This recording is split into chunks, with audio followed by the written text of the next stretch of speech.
Welcome to CMO Confidential, the podcast that takes you inside the drama, decisions, and choices that go with being the head of marketing. Hosted by five-time CMO Mike Linton. Welcome, marketers, advertisers, and those who love them, the Chief Marketing Officer Confidential.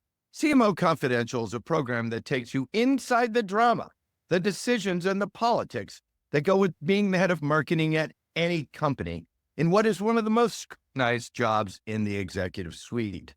I'm Mike Linton, the former Chief Marketing Officer of Best Buy, eBay, Farmers Insurance, and Ancestry.com. Now, this show is brought to you by Props, our title sponsor.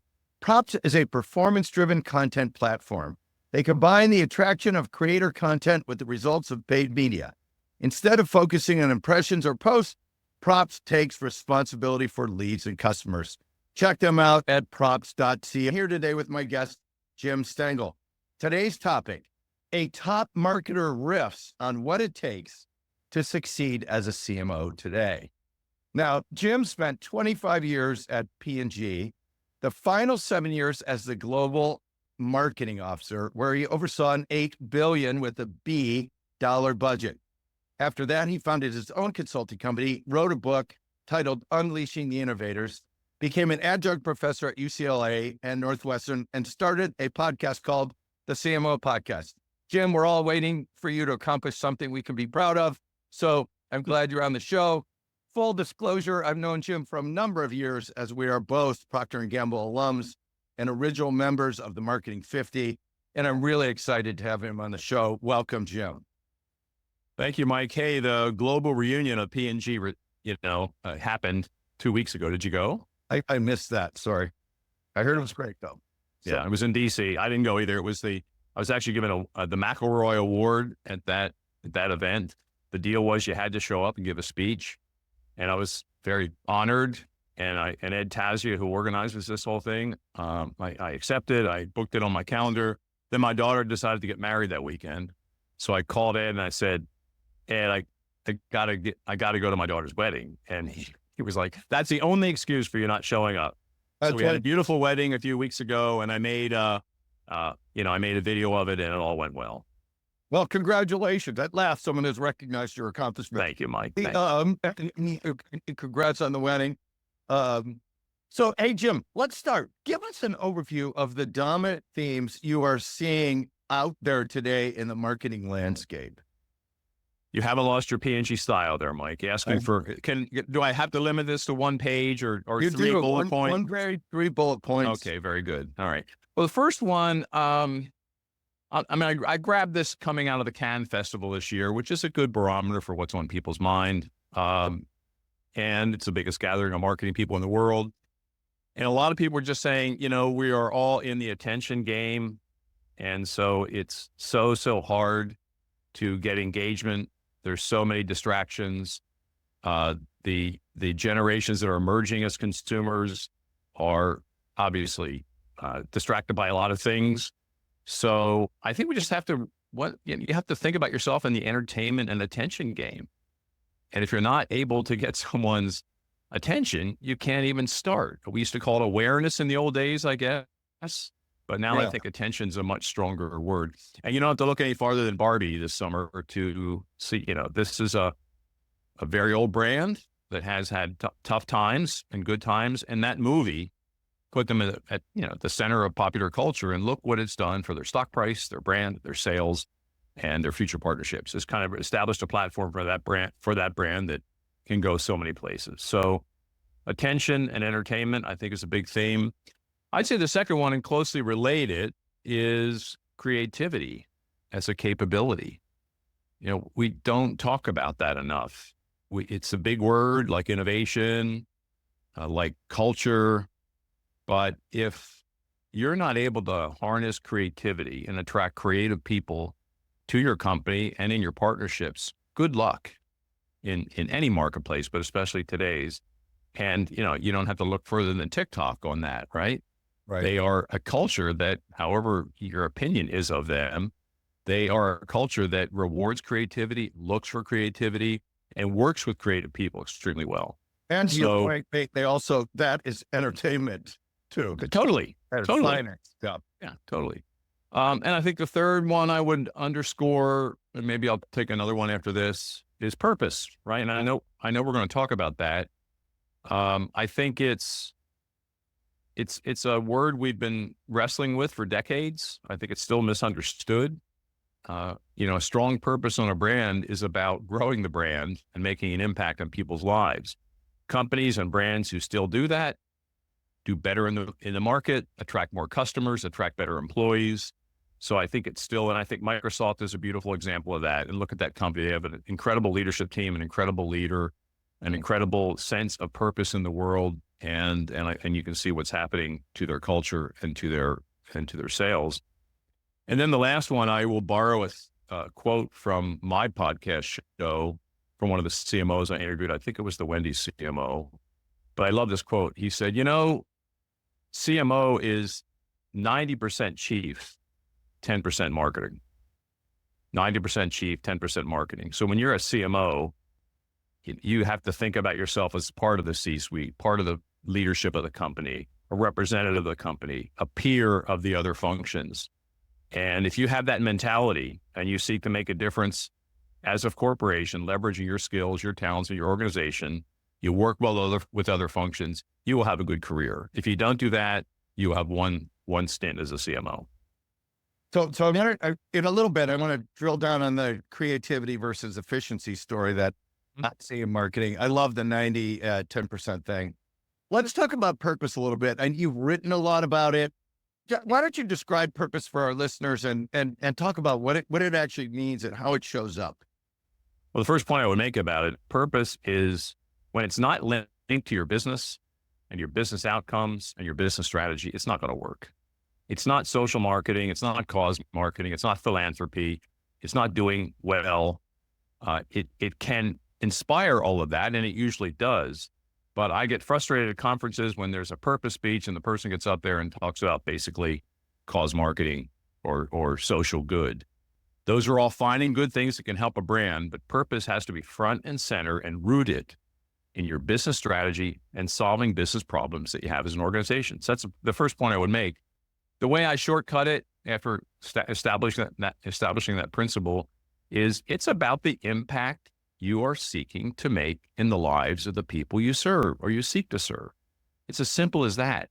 If you can have a higher impact on their life, make a bigger difference in their life through your products and services in a way that's relevant for your category, you will, if you execute well and consistently over time, you will beat your competition. Right. But you are drawing a distinction here, though, between this purpose of altruistic good or helping society and the purpose of the brand or the product or service doing something important for the consumer in their day-to-day or week-to-week life, right? That's because I think it's important for you to draw this out a little bit for our listeners and put the fine point on what you mean by what this does for the end user in terms of purpose. And give us a good example if you can. I think we get wrapped up sometimes, and this, I think especially in tech, what are the features? What are the benefits of the product? We get very feature driven, we get very functional, we get very sort of right brain. It becomes a game of, do I have more features than my competition? P&G at its worst was very functional, very purpose, or very product and product benefit oriented.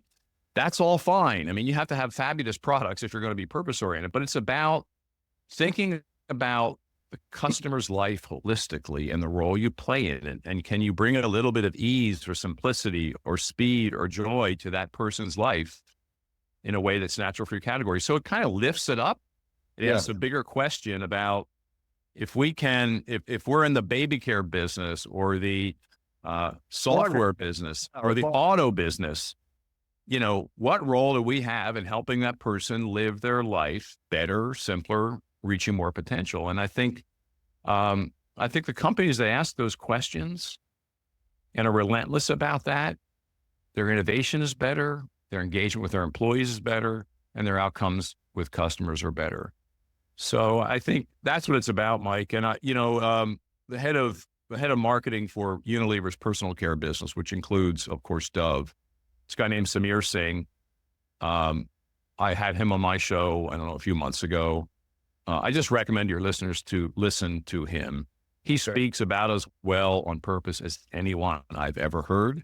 And he really does talk about purpose with a small p, not a big P. Yeah. And when you're in the CPG business, it's about daily life, right? Yeah. So what little things can you do to help people in their daily life? And the sum of that equals something pretty important. But I love how he makes a distinguished big. He says, when you have the small P right, sometimes it leads to big P, I agree with this. but get the small P right. Suppose you're on the big P, like you're going to change the world because you're selling mayonnaise or diapers or something. Yeah, maybe you will. But in the end, if you can make me have a great parenting experience because changing the diaper is really easy and it's not that expensive, or it's really simple and it's convenient, that is worth a lot to me as a consumer. And I think that's the purpose we're talking about versus, we're trying to solve some of the massive world problems And Mike, the answer is always in your organization. Yeah.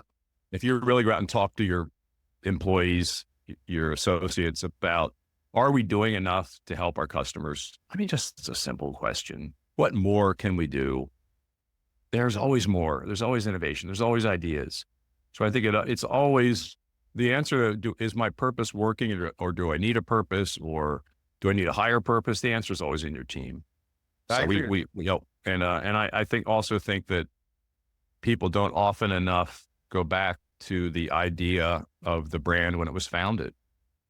Every founder has an idea that inspired them to commit their life to that. And there's always interesting stories and inspiration and ideas and thoughts, and going back to the beginning. I think that is a good way to wrap on purpose. I want to move over into, you talked earlier about creativity and the need for creativity. And I want to, this is kind of a long question. So if you're in consumer goods, you're kind of in, there's a belief in the brand, there's a belief in the creativity, there's a belief in the long term. And often, the marketer is in the driving function there. When you leave consumer goods, a lot of times it's a whole new ball game where people see marketing completely through different lenses. And a lot of times there is not that belief in the creativity, not that belief in the long-term marketing tools. Tell us, how folks can make that work if they're not in CPG when they make the jump over to a new industry. Well, I think it's changing, Mike. I look at, whether it's Mel Selker at LinkedIn, or Carrie at Train Technologies, or Chris, who just left Microsoft. I think marketing in non-CPG is getting elevated. I think people are getting they have a seat at the table. They're expected to be an active member of the leadership group. But I guess the short answer to your question is when you flip out of CPG or a category where marketing is really valued and into another category, I would say understand what drives the business, how you make money, what's the business model, what are others' opinions of the impact that you could potentially make on the outcomes of the company. And every time I've changed jobs, and people that I work with who have changed jobs, if you go and interview your colleagues at your level around the company, whether or not they're in product supply, R&D, finance, sales, HR, what are their opinions about the success of the company? What are their opinions about the impact and value of marketing? What would they do if they were you? If you do those interviews sincerely and synthesize that, you will have your agenda. And it will be important to the enterprise. I agree with that. I think one of the things I would also recommend is if you can do that in the interview process, you will learn if the job even better. A lot better, because you will learn if there's a realistic expectation of marketing, and if they're really to the point about purpose and the consumer really having the final vote on whether you're succeeding or not. You will learn whether or not the company sees the marketing space the right way or not. The other add-on I would give to that, Mike, I think why CPG marketers have historically been successful when they leave in other categories generally is they do bring their skills that they learned to a new space. Yeah. So, and the skills are, if you think about why P&G is almost 200 years old, they're crazy about the consumer, they call it, understanding the consumer, measuring their impact in consumers' lives. And they're really, really, really strong about developing leaders, right? So bring the skills on customer insights, consumer closeness. Good marketers or strategists bring those skills, and good marketers elicit a high level of creativity and innovation from their teams. So if you go into a new category and you're consumer obsessed, you understand how to unleash creativity, and you're a great strategist, you will succeed. I agree with this. I also want to highlight, you mentioned math and measures. And I think one of the things that is very important, if you're leaving CPG, where there's almost always a slew of measures that everyone understands, when you get to the new place, if they don't have the marketplace and marketing measures, you have to put them in, or they will give them to you, and they will often be wrong. Yeah. One of the things we talk about on the show a lot is sales overnight, brand over time. Mm-hmm. And the challenge that some marketers have, and I've experienced this personally in places like PE or private equity or venture capital, where the long term isn't viewed as that long. And what's your recommendation for marketers in that kind of space, either on the way in or if they find themselves in that job where the long term isn't that long? How do you recommend they manage that kind of job? I did an article in the Harvard Business Review this spring in the May-June edition with a professor at Wharton and a colleague of mine in a company where I'm on the board. And it was really all about this brand marketing versus performance marketing tension. Right. And what we found in the research we did and the point of view we took in the story is there should not be a tension. Every brand marketing, by the way, can drive sales overnight. And really great performance marketing can grow a brand. And the biggest issue we have in companies that see them in different spaces in the organization is they don't work together, they don't share a common vision, and they don't share KPIs, key performance indicators. So if the performance marketers are measured on their brand and brand marketers are measured on sales, together, they will work together, the work will be coherent, and the entire brand will lift. And that's what we found in our research. So for those listeners who's quote performance marketers, I don't even love these words, but they are what they are. Performance marketers have the same KPIs as the brand marketers and vice versa. You will see different kind of outcomes. Look, I've always also, if you have to pay off it too, you can't just give the measure, you have to pay. So, or what happens is everyone is taking money from the other pile. Yeah. Set on their metric. Hey, let's talk about innovation a little bit in the face of what is, this revaluation, particularly of a lot of the tech and the startup companies. Because you've talked and you think a lot about innovation, and then you have this AI thing sitting on top of innovation. Talk about innovation, marketing, AI. How should people be thinking about it going forward, and what the marketplace is today and going into the next year? Well, the marketplace in all times values innovation, right? So if you walk away from that, even in tough times, you are mortgaging your future. And we have no shortage of cases of companies that have done that well and those that have not. AI, if you're not using it personally, start. Right.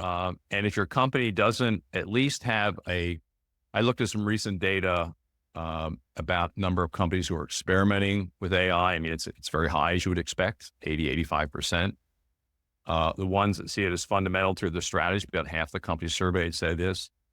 But the learning I've had in using it myself and with the people that I associate with is, you need to link it to your business strategy. And so and then start testing things. So if you feel like it can help you write software better, then start using it. If you think it can help you build better architectural designs for gardens, if that's your business, start doing it. If it can help you synthesize data better and write summaries, which is how I'm using it, get on with it. If it helps you start speeches, get on with it. So, but I think in the creativity communication field, it's already having a large impact. In customer service, it's already having a large impact. I think in data analysis and benchmarking, it's having a big impact. So, and certainly we did a workshop on this at the Cannes Festival this year with about 60 marketers, and they all had ideas. They were all experimenting. They were all learning from each other. So I guess the other point I'd say, Mike, is understand what people are doing outside your category. That's the benefit of organizations like the Marketing 50, the ANA, the Cannes Festival. Get out there and ask other people what they're doing, what's working, what's not. Get knowledge, good practice, but also don't throw your whole strategy over to something you don't fully. No, that's correct.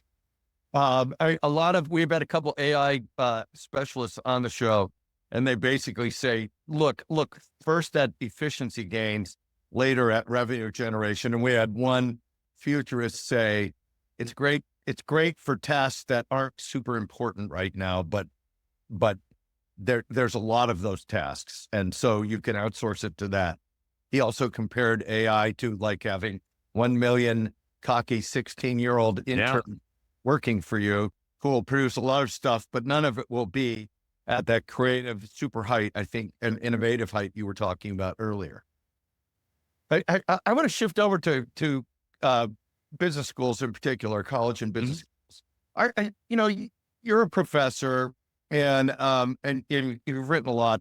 Are business schools teaching the right thing for future business leaders and marketers now? Because there's some people that say they're behind the curve a little bit. I think it's mixed, Mike. I think it's highly variable. I think it's very dependent on the professor, of course. It always has been, I guess. But it's a very, the business model of business schools is very dispersed, right? Right. Really, the faculty are pursuing many times their own agendas. It's very hard to get a coherent agenda as a dean at any business school. So what I think some professors are making an enormous impact on the students, in some way less so. I think what's missing in a lot of the curriculum are the softer skills. All these people are going to leave, and most of them have had jobs before, but they're going to walk into jobs where the internal politics, the interpersonal dynamics are what's going to make or break their career. And if they don't understand how to navigate that, so I think it is the softer skills of succeeding in a complex organization. I think it's communication skills. Right? No matter how good you are, if you cannot communicate in a simple, straightforward, and inspiring way, good luck as you try to advance your career. And I do think this idea of 90% chief, 10% marketing, all the great CMOs of the world, and you know this, they're great team leaders. They're about their teams. They see their success as their team's success. And I don't think there's enough pragmatic education on best practices in those areas. So I think it's the softer skills. And if your next question will probably be what's really missing. And That's a great question, Jim. I think you should answer that. I think I've done a lot of thinking about this and a little bit of writing. Nothing that I've put out there in the world in a big way. But I've been doing a podcast as you're doing, and you're doing it weekly, which is amazing. I've been doing it for 5 years and interviewing the same kind of people you're interviewing. And I ask a lot of those people, what's the most important characteristic of a successful CMO? And the most frequent answer to that question is curiosity. And I mean, Cannes last year, I had Ted Sarandos at Netflix in my class. He said curiosity. I had the Unilever CMO in the class, curiosity. And start to unpack that. What does that mean? how do you be a curious person? Can you train curiosity? What's good curiosity and lack of curiosity? And how do people who are curious spend their time? How do they lead their teams? And so I've done some work on how to sharpen your saw, improve your skills in being curious. And you know what happens with that? It's actually very fun. It's It's very kind of rewarding as a human being. It does change how you spend your time. But I do think it is a skill. It can be taught, it can be learned, and it can be applied and can be improved. And I would like to see business schools tackle that in a bigger way. And I've done a bit of teaching on that myself, and it leads to really interesting places. I think this is a really important point because you see some companies will elevate a CMO based on a bunch of technical box checks.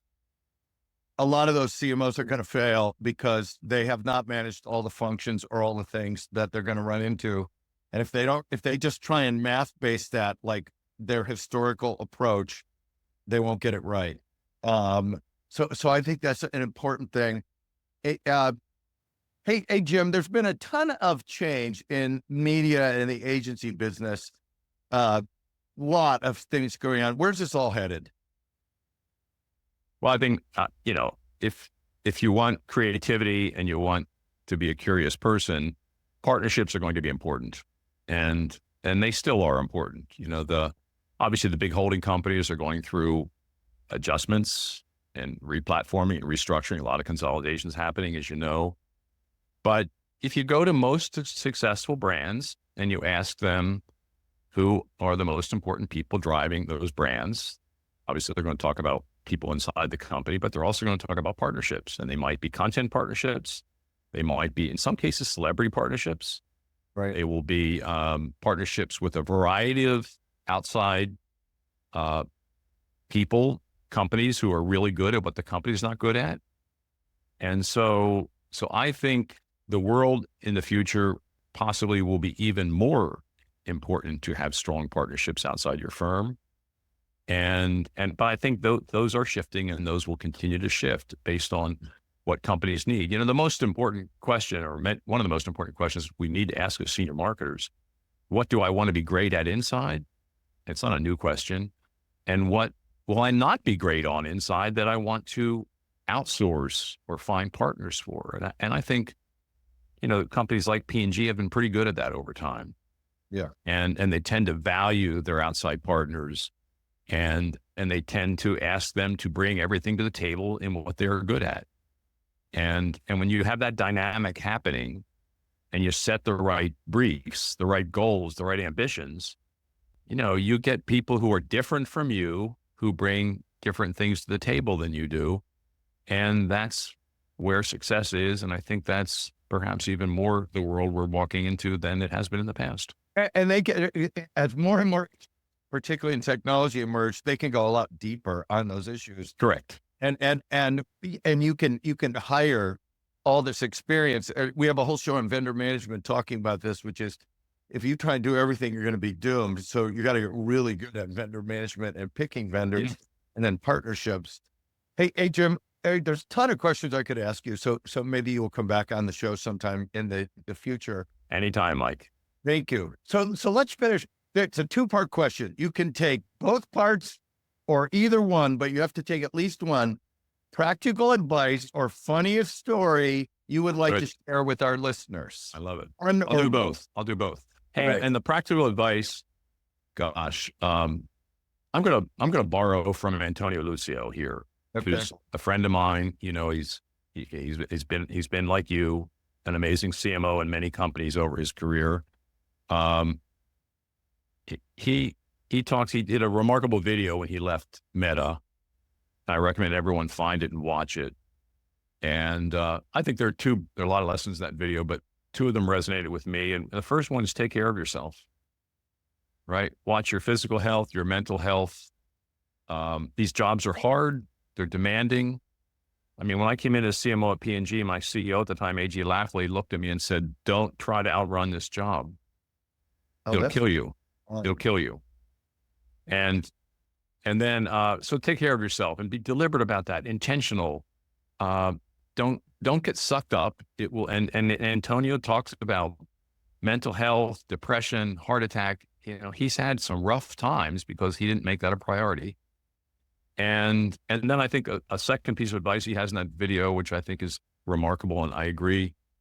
He said, I was always good at developing my mentors and network and sponsors inside my company. I wasn't good at finding sponsors and mentors outside the company. And he said, and what that does, it expands your thinking. It expands your network. It expands how you view the world. It feeds your curiosity. So, and it's real easy not to do that, right? Because again, it takes intention, it takes time, but there are massive, massive payoffs to that, I think, in being a successful CMO and actually being a fulfilled human being. So those are two really specific things we can all control. And I couldn't agree with them more. And I mean, I've had a great career. Part of it is in a company. Part of it's being sort of a portfolio person. I like a portfolio approach to my life. I had the self-awareness to say it was time for me to move into a different gear and pursue my own passions at 100% of my time.